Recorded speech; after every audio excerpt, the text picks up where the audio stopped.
है। पर हो जनजातियों का प्रकृति के स्वभाव एवं गतिविधि के अनुरूप जाड़े के मौसम के जाते जाते बसंत के आगमन के साथ मनाया जाता है। ये पर्व साल के फूल को आधार मानकर प्रकृति को सम्मान देने का त्योहार है। साल के वृक्षों में जब फूल अपने प्रारंभिक अवस्था में रहता है, यहाँ वह समय है जब साल के फूल की आराधना एवं उपासना करते हैं। इस सृष्टि में साल का फूल सबसे निराला है।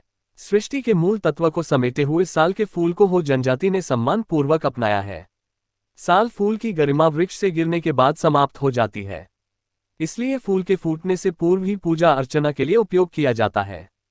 हो जनजातियों में प्रचलित किंवदंती है कि आदिकाल में लुक्कुकोड़ा और लुक्कुकुली द्वारा माघे पर्व को मनाने के बाद इली पूजा में उपयोग होने वाला दिन्यक का अत्यधिक सेवन के कारण बोगा बुरु का पूजा सम्मान नहीं होने लगा, जिससे नाराज होकर बोगा बुरु बगिए नागे एरा द्वारा भयन आकारांत का माहौल बनने लगा।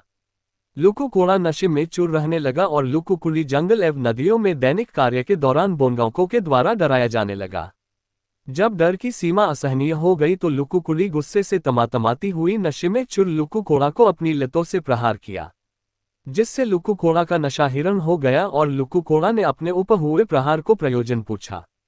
लुक्कुकुली ने विस्तार से सभी बातों को बताया। लुक्कुकोड़ा के समक्ष में सारी बातें आ गई और उन्होंने ने लुक्कुकुली से कहा, अपने पति का अपमान के भरपाई हेतु जंगल के ऐसे वृक्ष पुष्प से पुष्पित करा जो कभी नामुरक्ष है। लुक्कुकुली पति के मान सम्मान हेतु जंगल के विभिन्न फूलों को लेकर आए, लेकिन घर आंगन तक पहुंचते पहुंचते सभी फूल मुरझा गए। इसी सोच में बैठी उसे जंगल में एक बातचीत सुनाई दी।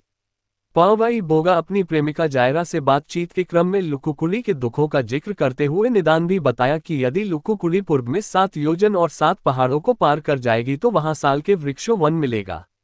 लुक्कुकुली उन बातों को अनुसरण करते हुए 7 पहाड़ों के पार जब पहुंची तो साल के वनों से भरी जगह को देखा। लुक्कुकुली ने विशाल साल के वृक्ष के नीचे पहुंचकर यह गीत गाया, डेला रे सराजोम बड़ा, डेला रे नारा गुन में, डेला रे शुरा संडेन, डेला रे नोसोरेन में। इस गीत के प्रतिध्वनित होते ही साल का वृक्ष स्वतः सूख गया और लुक्कुकुली अंचल भर करके साल के फूल को तोड़ लिया। साल के फूल से अपने पति को सम्मानित करते स्वयं लुक्कुकुली भी सम्मान की हकदार हो गई। इस प्रकार बाहा पर्व अपनी निरंतर लिए हुए आज भी मान सम्मान साथ सांस्कृतिक परंपरा को संजोए हुए है।